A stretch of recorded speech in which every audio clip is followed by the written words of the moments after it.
The U.S. Constitution is the mother of all laws that lays the foundation and principles of the United States government. This cornerstone document has safeguarded many fundamental rights and civil liberties, and empowered individuals to play an active role in the structure of the government. But more importantly, it has created a diverse and heterogeneous society in which people are allowed to freely practice their cultural beliefs. However, these opportunities and exclusive privileges would have never come into fruition without the concerns of an anti-federalist named Robert Yates. In Brutus I, Yates argues against the ratification of the U.S. Constitution because of its ambiguous meanings that indefinitely expand the power of the national government. Furthermore, Yates contends that the election of political officials is unstable and will create minority groups whose interests will be left unrepresented in the government. But above all, Yates urges for a Bill of Rights that would protect fundamental liberties and rights that are critical to the election and safety of the individual. If he had not addressed these concerns, many Americans today would have never been able to enjoy the basic virtues of life. However, while Brutus I is pivotal to our democracy and crucial to our civil liberties, many Americans are not even aware of this document, nor do they understand the main viewpoints presented in Brutus I. Hence, today, we are going to outline these concerns to ensure that everyone is aware of this important document that has been essential to the values of American society.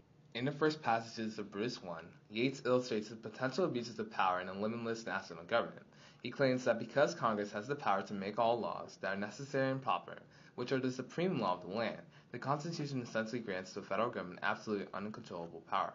According to Brutus, the definition of necessary and proper is ambiguous and bestows Congress an unlimited amount of power as long as the legislative body can provide a rationale for enacting a specific law.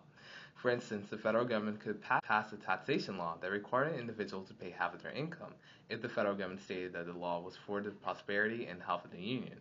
Hence, Brutus contends that without limitations on these legislative powers, Congress can essentially enact laws that undermine the core values of democracy. Additionally, if Congress believes that a state law impedes the national government from passing the legislation that is necessary and proper for the general welfare of the United States, Congress could nullify that law. Furthermore, state governments cannot oppose the jurisdiction of the federal government because their law is supreme, thus undermining their capability to fight unjust policies. Hence, the state can only exercise their reserved powers granted to them by the Constitution, such as appointing state officers and regulating interstate commerce. However, even these powers would eventually be confiscated because of the redundancy to the organization of the federal government. In the government, power is distributed into the legislative body to regulate the basic functions and systems of a country. However, once this power is divided into separate facilities, it becomes harder for one faction to gain dominant control and power over others.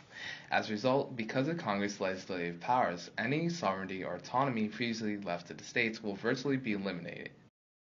In Brutus's second argument against the ratification of the U.S. Constitution, Yates claims that the national government's power to raise and support armies at pleasures as well in peace as in war will lead to the destruction of liberty. This power, Yates argues, would also enable members of the federal government to coerce individuals to commit specific actions. For instance, a soldier could request to reside in a civilian's house with the threat of violence. As a result, an individual's right to privacy will begin to erode in American society because of the unlimited amount of power granted to the federal government by the Constitution. Finally, in Brutus's third argument, he claims that a large republic is detrimental to the interests and general welfare of the public. According to Brutus, a national system of governing cannot wholly represent the interests of every person in the United States. He states that it is impossible for a country so large and so numerous as they will soon become to elect a representation that will speak their sentiments. Then he states that even if the United States could represent every citizen's interests, could they do this without their becoming so numerous as to be incapable of transacting public business?